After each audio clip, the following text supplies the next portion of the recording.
Bonjour, bonjour, bonsoir, bien-aimés. Que Dieu bénisse tout un chacun. Nous sommes ensemble pour la lecture biblique. Nous avons cette bonne habitude, bien-aimés dans le Seigneur. Nous avons toujours besoin de la parole de Dieu pour nos vies. Nous en avons vraiment besoin. Sans la parole de Dieu, comment nous serons conduits? Car le Saint-Esprit nous conduit par la parole. C'est la parole de Dieu qui nous guide. C'est vraiment notre lumière, lumière qui nous éclaire. Comme la Bible le dit, nous allons prier. Nous te louons, Seigneur, pour ton amour qui est au-dessus de tout. Merci pour ta fidélité, pour ta grandeur. Tu es Dieu, aucun Dieu n'est semblable à toi. Aucun Dieu ne peut se comparer à toi. L'unique et le véritable, c'est toi, Éternel des armées. Merci, Seigneur, pour ce temps que tu nous accordes. Et merci pour ta parole que tu nous donnes. La grâce que tu nous accordes, Seigneur, de pouvoir lire ta parole, de pouvoir méditer ta parole éternelle. Merci pour le Saint-Esprit qui est à l'œuvre et merci pour l'œuvre de Golgotha dans nos vies et dans chaque membre de nos familles. À toi l'honneur, à toi la gloire, toi qui es le même, Jésus-Christ de Nazareth, tu es Dieu. Merci pour ta présence, pour ta fidélité et merci toi la parole puissante et agissante. Amen. Nous allons lire aujourd'hui, bien-aimés, dans les livres de 1 roi au chapitre 7, Ézéchiel 37, Éphésiens 4, les psaumes 76, Proverbes 24, de 21 à 22. Alors, nous allons suivre la parole de Dieu, bien-aimés dans le Seigneur. Nous prenons nos Bibles, nos smartphones. Nous allons suivre ma Bible. Donc, nous allons suivre cette parole qui est déjà enregistrée et nous allons suivre cette parole ensemble avec vous. Que Dieu vous bénisse. Nous allons dans 1 roi au chapitre 7. Alors, 1 roi chapitre 7. Des rois, chapitre 7. Salomon bâtit encore sa maison, ce qui dura 13 ans jusqu'à ce qu'il l'eût entièrement achevé. Il construisit d'abord la maison de la forêt du Liban, longue de 100 coudées, large de 50 coudées et haute de 30 coudées. Elle reposait sur 4 rangées de colonnes de cèdre et il y avait des poutres de cèdre sur les colonnes. On couvrit de cèdre les chambres qui portaient sur les colonnes et qui étaient au nombre de 45, 15 par étage. Il y avait 3 étages, à chacun desquels se trouvaient des fenêtres les unes vis-à-vis des autres. Toutes les portes et tous les poteaux étaient formés de poutres en carré, et à chacun des 3 étages, les ouvertures étaient les unes vis-à-vis des autres. Il fit le portique des colonnes, long de 50 coudées et large de 30 coudées, et un autre portique en avant avec des colonnes et des degrés sur leur front. Il fit le portique du trône, où il rendait la justice, le portique du jugement, et il le couvrit de cèdre depuis le sol jusqu'au plafond. Sa maison d'habitation fut construite de la même manière dans une autre cour derrière le portique. Et il fit une maison du même genre que ce portique pour la fille de Pharaon, qu'il avait prise pour femme. Pour toutes ces constructions, on employa de magnifiques pierres taillées d'après des mesures, sciées avec la scie intérieurement et extérieurement, et cela depuis les fondements jusqu'aux corniches et en dehors jusqu'à la grande cour. Les fondements étaient en pierre magnifique et de grande dimension, en pierre de 10 coudées et en pierre de 8 coudées. Au-dessus, il y avait encore de magnifiques pierres taillées d'après des mesures et du bois de cèdre. La grande cour avait dans tout son circuit 3 rangées de pierres de taille et une rangée de poutres de cèdre, comme le parvis intérieur de la maison de l'Éternel et comme le portique de la maison. Le roi Salomon fit venir de Tyr Hiram, fils d'une veuve de la tribu de Nephtali et d'un père tyrien qui travaillait sur les reins. Hiram était rempli de sagesse, d'intelligence et de savoir pour faire toutes sortes d'ouvrages d'airain. il arriva auprès du roi Salomon, et il exécuta tous ses ouvrages. Il fit les 2 colonnes d'airain. La première avait 18 coudées de hauteur, et un fil de 12 coudées mesurait la circonférence de la seconde. Il fondit 2 chapiteaux d'airain pour mettre sur les sommets des colonnes. Le premier avait 5 coudées de hauteur, et le second avait 5 coudées de hauteur. Il fit des treillis en forme de réseau, des festons façonnés en chaînettes pour les chapiteaux qui étaient sur le sommet des colonnes, 7 pour le premier chapiteau et 7 pour le second chapiteau. Il fit 2 rangs de grenades autour de l'un des treillis pour couvrir le chapiteau qui était sur le sommet d'une des colonnes. Il fit de même pour le second chapiteau. Les chapiteaux qui étaient sur le sommet des colonnes dans le portique figuraient des lys et avaient 4 coudées. Les chapiteaux placés sur les 2 colonnes étaient entourés de 200 grenades en haut près du renflement qui était au-delà du treillis. Il y avait aussi 200 grenades rangées autour du second chapiteau. Il dressa les colonnes dans le portique du temple. Il dressa la colonne de droite et la nomma Jakin, ce qui signifie « il affermira ». Puis il dressa la colonne de gauche et la nomma Boaz, ce qui signifie « en lui la force ».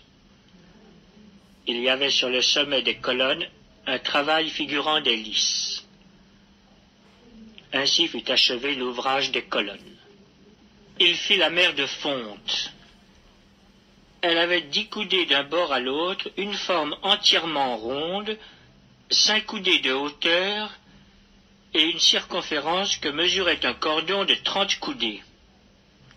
Des coloquintes l'entouraient en dessous de son bord, 10 par coudée, faisant tout le tour de la mer. Les coloquintes, disposées sur 2 rangs, étaient fondues avec elle en une seule pièce.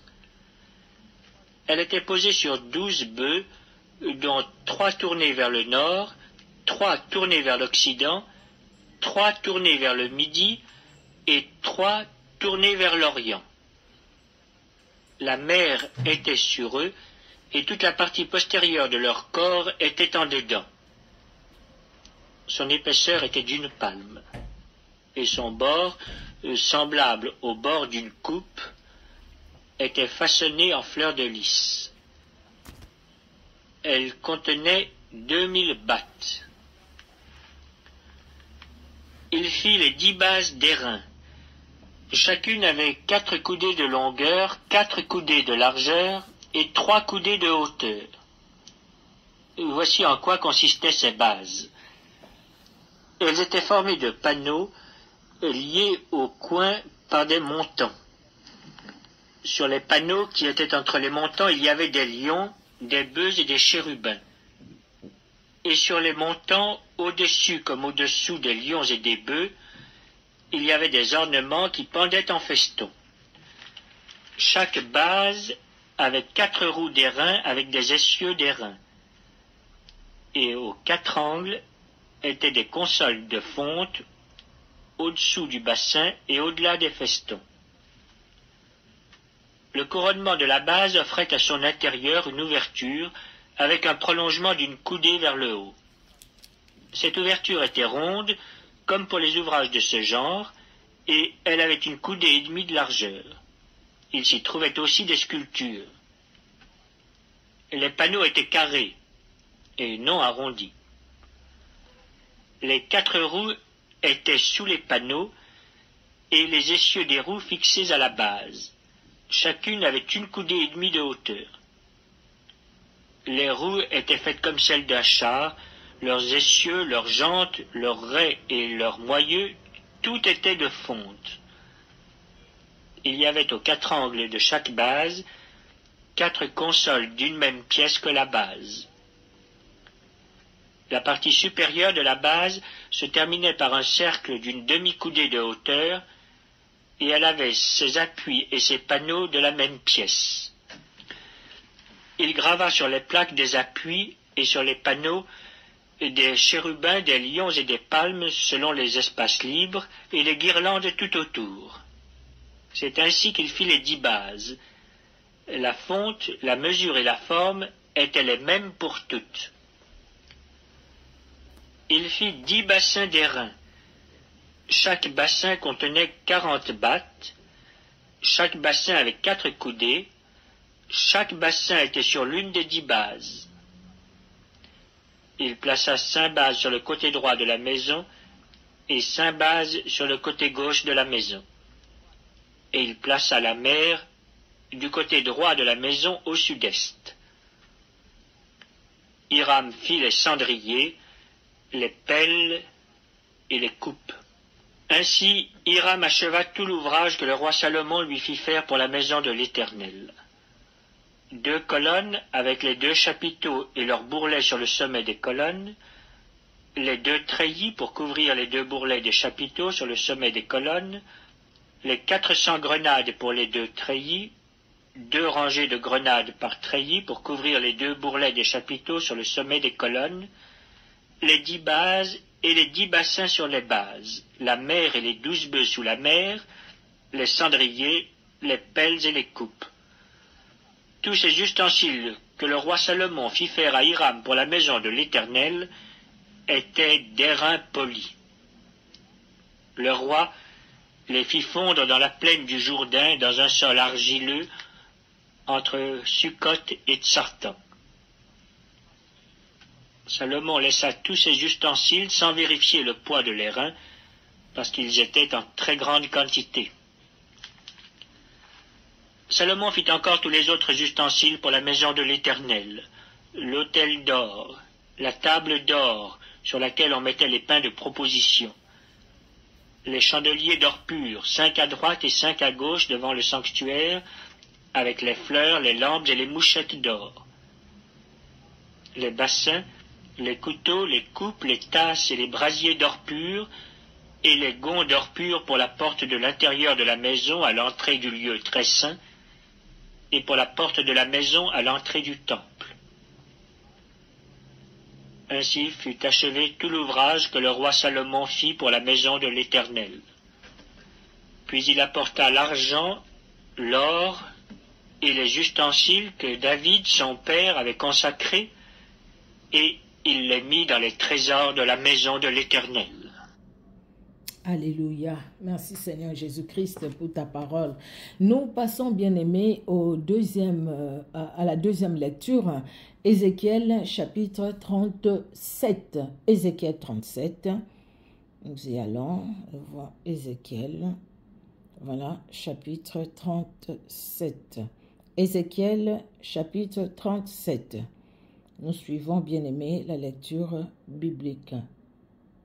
Ézéchiel 37. La main de l'Éternel fut sur moi, et l'Éternel me transporta en esprit, et me déposa dans le milieu d'une vallée remplie d'ossements. Il me fit passer auprès d'eux, tout autour, et voici, ils étaient fort nombreux, à la surface de la vallée, et ils étaient complètement secs. Il me dit, « Fils de l'homme, ces os pourront-ils revivre ?» Je répondis, « Seigneur éternel, tu le sais. » Il me dit, « Prophétise sur ces os, et dis-leur, ossements desséchés, écoutez la parole de l'Éternel. Ainsi parle le Seigneur, l'Éternel, à ces os, voici, je vais faire entrer en vous un esprit, et vous vivrez. Je vous donnerai des nerfs, je ferai croître sur vous de la chair, je vous couvrirai de peau, je mettrai en vous un esprit, et vous vivrez, et vous saurez que je suis l'Éternel. Je prophétisai, selon l'ordre que j'avais reçu, et comme je prophétisais, il y eut un bruit, et voici, il se fit un mouvement, et les os s'approchèrent les uns des autres. Je regardai, et voici, il leur vint des nerfs, la chair crue, et la peau les couvrit par-dessus, mais il n'y avait point en eux d'esprit. Il me dit, prophétise, et parle à l'esprit prophétise, fils de l'homme, et dis à l'esprit, ainsi parle le Seigneur, l'Éternel, esprit, viens des 4 vents, souffle sur ces morts, et qu'ils revivent. Je prophétisai, selon l'ordre qu'il m'avait donné, et l'esprit entra en eux, et ils reprirent vie, et ils se tinrent sur leurs pieds, C'était une armée nombreuse, très nombreuse. Il me dit, Fils de l'homme, ces os, c'est toute la maison d'Israël. Voici, ils disent, nos os sont desséchés, notre espérance est détruite, nous sommes perdus. Prophétise donc, et dis-leur, ainsi parle le Seigneur, l'Éternel, voici, j'ouvrirai vos sépulcres, je vous ferai sortir de vos sépulcres, ô accent circonflexe mon peuple, et je vous ramènerai dans le pays d'Israël, et vous saurez que je suis l'Éternel, lorsque j'ouvrirai vos sépulcres, et que je vous ferai sortir de vos sépulcres, ô accent circonflexe mon peuple, je mettrai mon esprit en vous, et vous vivrez, je vous rétablirai dans votre pays, et vous saurez que moi, l'Éternel, j'ai parlé et agi, dit l'Éternel. La parole de l'Éternel me fut adressée, en ces mots. Et toi, fils de l'homme, prends une pièce de bois, et écris dessus, pour Juda et pour les enfants d'Israël qui lui sont associés. Prends une autre pièce de bois, et écris dessus, pour Joseph, bois d'Éphraïm et de toute la maison d'Israël qui lui est associée. Rapproche-les l'une et l'autre pour en former une seule pièce, en sorte qu'elle soit unie dans ta main. Et lorsque les enfants de ton peuple te diront, ne nous expliqueras-tu pas ce que cela signifie? Réponds-leur, ainsi parle le Seigneur, l'Éternel, voici, je prendrai le bois de Joseph qui est dans la main d'Éphraïm, et les tribus d'Israël qui lui sont associées, je les joindrai au bois de Juda, et j'en formerai un seul bois, en sorte qu'il ne soit qu'un dans ma main. Les bois sur lesquels tu écriras seront dans ta main, sous leurs yeux, et tu leur diras, ainsi parle le Seigneur, l'Éternel, voici, je prendrai les enfants d'Israël du milieu des nations où ils sont tollés, je les rassemblerai de toutes parts, et je les ramènerai dans leur pays. Je ferai d'eux une seule nation dans le pays, dans les montagnes d'Israël, ils auront tous un même roi, ils ne formeront plus de nations, et ne seront plus divisés en deux royaumes, ils ne se souilleront plus par leurs idoles, par leurs abominations, et par toutes leurs transgressions, je les retirerai de tous les lieux qu'ils ont habités et où ils ont péché, et je les purifierai, ils seront mon peuple, et je serai leur Dieu. Mon serviteur David sera leur roi, et ils auront tous un seul pasteur. Ils suivront mes ordonnances, ils observeront mes lois et les mettront en pratique. Ils habiteront le pays que j'ai donné à mon serviteur Jacob, et qu'ont habité vos pères, ils y habiteront, eux, leurs enfants, et les enfants de leurs enfants, à perpétuité, et mon serviteur David sera leur prince pour toujours. Je traiterai avec eux une alliance de paix, et il y aura une alliance éternelle avec eux, je les établirai, je les multiplierai, et je placerai mon sanctuaire au milieu d'eux pour toujours. Ma demeure sera parmi eux, je serai leur Dieu, et ils seront mon peuple, et les nations sauront que je suis l'Éternel, qui sanctifie Israël, lorsque mon sanctuaire sera pour toujours au milieu d'eux. Ézéchiel 37. Alléluia, notre Dieu est bon. Il est merveilleux, capable de grandes choses. Aux ossements desséchés, le Seigneur a donné la chair, l'esprit, l'âme. Il est Dieu, capable de ressusciter, capable de redonner la vie, capable de donner la vie là où il y avait la mort, là où il y avait la sécheresse. Il est capable de tout réparer, tout restaurer, parce qu'il est Dieu. C'est lui qui restaure nos vies. Alléluia, alléluia. Il a tout créé. Tout ce que nous avons a été créé par lui. Nous sommes créés par lui. Il est capable de grandes choses aussi dans nos vies. Il a fait pour Israël. Ils étaient éloignés, éparpillés, mais Dieu les a ramenés. Là où il n'y avait plus la vie, à cause de leur péché, Dieu a donné la vie, parce qu'il est Dieu. Alléluia. Fils de l'homme, prophétise, parle. Alléluia. Parle à ces eaux, parle à ces ossements, parle à cette sécheresse, parle à cette maladie, parle à la mort, parce que Jésus-Christ est la vie. Amen, amen. Que Dieu soit honoré de telles paroles, ça nous fait vraiment du bien à notre âme, du bien vraiment à notre cœur. Nous allons aller dans Éphésiens au chapitre 4. Alors, le livre d'Éphésiens, Éphésiens au chapitre 4, c'est pas beaucoup, nous allons lire la parole de Dieu bien-aimé. Éphésiens, qu'est-ce qui s'est passé? Excusez-moi, je suis dans le livre d'Éphésiens. Éphésiens chapitre 4. Épître de Paul aux Éphésiens, chapitre 4. Je vous exhorte donc, moi, le prisonnier dans le Seigneur, à marcher d'une manière digne de la vocation qui vous a été adressée, en toute humilité et douceur, avec patience, vous supportant les uns les autres avec charité, vous efforçant de conserver l'unité de l'esprit par le lien de la paix. Il y a un seul corps et un seul esprit, comme aussi vous avez été appelés à une seule espérance par votre vocation. Il y a un seul Seigneur, une seule foi, un seul baptême, un seul Dieu et Père de tous, qui est au-dessus de tous et parmi tous et en tous. Mais à chacun de nous, la grâce a été donnée selon la mesure du don de Christ. C'est pourquoi il est dit, étant monté en haut, il a emmené des captifs et il a fait des dons aux hommes. Or, que signifie il est monté, sinon qu'il est aussi descendu dans les régions inférieures de la terre? Celui qui est descendu, c'est le même qui est monté au-dessus de tous les cieux afin de remplir toutes choses. Et il a donné les uns comme apôtres, les autres comme prophètes, les autres comme évangélistes, les autres comme pasteurs et docteurs, pour le perfectionnement des saints en vue de l'œuvre du ministère et de l'édification du corps de Christ, jusqu'à ce que nous soyons tous parvenus à l'unité de la foi et de la connaissance du Fils de Dieu, à l'état d'homme fait, à la mesure de la stature parfaite de Christ, afin que nous ne soyons plus des enfants, flottants et emportés à tout vent de doctrine, par la tromperie des hommes, par leur ruse dans les moyens de séduction, mais que professant la vérité dans la charité, nous croissions à tous égards en celui qui est le chef, Christ. C'est de lui, et grâce à tous les liens de son assistance, que tout le corps, bien coordonné et formant un solide assemblage, tire son accroissement selon la force qui convient à chacune de ses parties, et s'édifie lui-même dans la charité.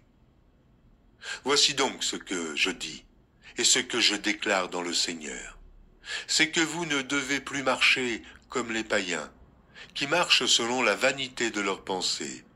Ils ont l'intelligence obscurcie. Ils sont étrangers à la vie de Dieu, à cause de l'ignorance qui est en eux, à cause de l'endurcissement de leur cœur. Ayant perdu tout sentiment, ils se sont livrés à la dissolution, pour commettre toute espèce d'impureté, jointe à la cupidité. Mais vous, ce n'est pas ainsi que vous avez appris Christ.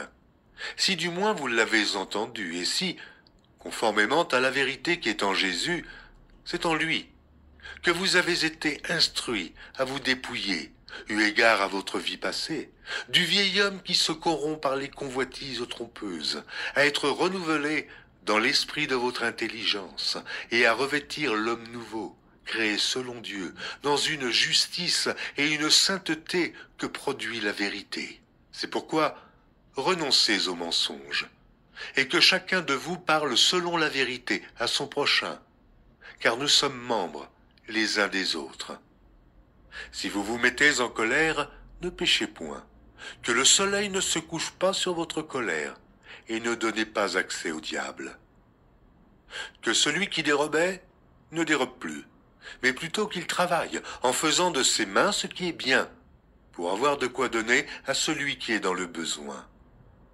Qu'il ne sorte de votre bouche aucune parole mauvaise, mais, s'il y a lieu, quelques bonnes paroles qui servent à l'édification et communiquent une grâce à ceux qui l'entendent. N'attristez pas le Saint-Esprit de Dieu, par lequel vous avez été scellés pour le jour de la rédemption. Que toute amertume, toute animosité, toute colère, toute clameur, toute calomnie et toute espèce de méchanceté disparaissent du milieu de vous. Soyez bons les uns envers les autres, compatissants, vous pardonnant réciproquement, comme Dieu vous a pardonné en Christ. Merci Seigneur Jésus-Christ. N'attristez pas le Saint-Esprit de Dieu par lequel vous avez été scellés pour le jour de la rédemption. Que toute amertume, toute animosité, toute colère, toute clameur, toute calomnie et toute espèce de méchanceté disparaissent du milieu de vous. Alléluia. Soyez bons les uns envers les autres, compatissant, vous pardonnant réciproquement, comme Dieu vous a pardonné en Christ. Que Dieu bénisse sa parole dans nos cœurs. Nous allons lire les psaumes 76. Alors, les psaumes 76, nous lisons au nom de Jésus-Christ. Au chef des chantres, avec instrument à cordes, psaume d'Azaph, cantique. Dieu est connu en Juda, son nom est grand en Israël. Sa tente est à Salem et sa demeure à Sion. C'est là qu'il a brisé les flèches, les boucliers, l'épée et les armes de guerre. Tu es plus majestueux, plus puissant que les montagnes des ravisseurs. Ils ont été dépouillés, ces héros, pleins de courage. Ils se sont endormis dans leur dernier sommeil. Ils n'ont pas su se défendre, tous ces vaillants hommes. À ta menace, Dieu de Jacob, ils se sont endormis, cavaliers et chevaux. Tu es redoutable, ô toi, qui peux te résister. Tu es redoutable, ô toi. Qui peut te résister quand ta colère éclate? Du haut des cieux, tu as proclamé la sentence. La terre effrayée s'est tenue tranquille. Lorsque Dieu s'est levé pour faire justice, pour sauver tous les malheureux de la terre, lorsque Dieu s'est levé pour faire justice, pour sauver tous les malheureux de la terre, l'homme te célèbre même dans sa fureur.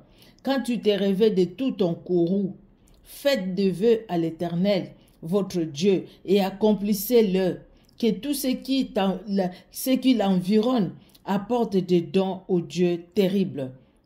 Il abat l'orgueil des princes, il est redoutable au roi de la terre. Alléluia.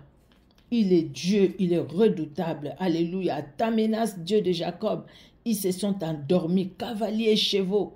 Alléluia. Tu es redoutable. Tu es redoutable. Qui peut te résister quand ta colère éclate?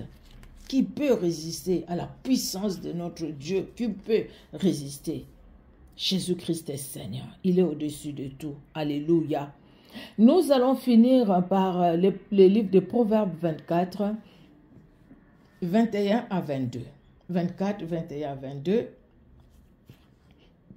Mon fils, crains l'Éternel et le roi.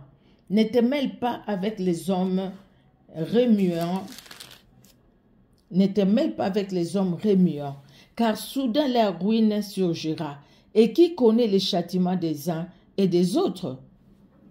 Qui connaît les châtiments des uns et les autres? Mon fils, crains l'Éternel. Que la crainte de l'Éternel puisse caractériser nos vies jour après jour. Par la grâce de Dieu, nous rendons grâce à Dieu pour son amour et pour ces temps de prière, ces moments de la parole de Dieu, de sa parole. Bien-aimés dans le Seigneur, que Dieu vous bénisse, que Dieu bénisse chacune de nos familles aussi. Merci pour ces temps que nous passons ensemble devant le Seigneur notre Dieu. Merci Seigneur Jésus-Christ pour ces temps dans ta sainte présence. Merci Père pour nos âmes qui sont bénies devant toi. Pour nos cœurs, Seigneur Dieu de gloire, que tu renouvelles. Seigneur, merci car au travers de ta parole, tu nous éduques.